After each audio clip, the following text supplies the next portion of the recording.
कल मैंने एक वीडियो अपलोड किया था सोडियम धातु के ऊपर। आखिरी सवाल था क्वेश्चन नंबर 28, निम्न में कौन जल में अघुलनशील है।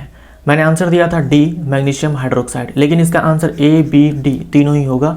ए बी डी तीनों ही आंसर होंगे, यानी मैग्नीशियम कार्बोनेट भी जल में नहीं घुलता है, कैल्शियम कार्बोनेट भी नहीं घुलता है और मैग्नीशियम हाइड्रोक्साइड भी नहीं घुलता है।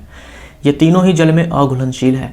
कैल्शियम सल्फाइड के बारे में आप बोल सकते हो कि ये कुछ मात्रा में जल में घुलनशील है, मतलब हम ना तो ये बोलेंगे कि जल में ये अघुलनशील है और ना ही ये बोलेंगे कि जल में पूरी तरह से घुलनशील है। कुछ मात्रा में ये घुलते हैं, इसे बोलते हैं स्पेरिंगली सॉल्युबल। तो हमारा आंसर यहाँ पर ए बी और डी होगा।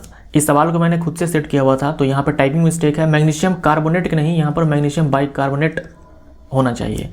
यहाँ कैल्शियम कार्बोनेट नहीं, यहाँ कैल्शियम बाइकार्बोनेट होना चाहिए। तो मैग्नीशियम बाइकार्बोनेट, कैल्शियम बाइकार्बोनेट ये जल में घुलनशील है, ना कि मैग्नीशियम कार्बोनेट और कैल्शियम कार्बोनेट। इन दोनों के कारण ही जल में अस्थायी कठोरता, माफ़ करना अस्थायी कठोरता, टेम्परेरी हार्डनेस आती है। जल की अस्थायी कठोरता मैग्नीशियम और कैल्शियम के बाइकार्बोनेट्स के कारण होते हैं। कैल्शियम सल्फेट के कारण परमानेंट हार्डनेस आती है वाटर के अंदर। जल की अस्थायी कठोरता कैल्शियम और मैग्नीशियम के सल्फेट्स के कारण और अस्थायी कठोरता मैग्नीशियम और कैल्शियम के बाइकार्बोनेट्स के कारण। तो ये चीज़ आपको याद रखना है। तो पिछले सवाल के अनुसार हमारा आंसर जो है ए बी और डी होगा। तो जिन्होंने भी देखा है आप कृपया करके इसको ठीक कर ले, वरना बहुत बड़ा ब्लंडर हो जाएगा।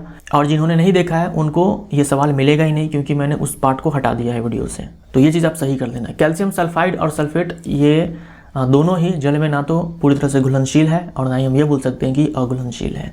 कुछ मात्रा में जल में घुलते हैं। तो ये कैल्शियम सल्फाइड और सल्फेट दोनों के लिए याद रख सकते हो, लेकिन अस्थायी कठोरता के लिए आप याद रखना कि कैल्शियम और मैग्नीशियम के सल्फेट के कारण होता है।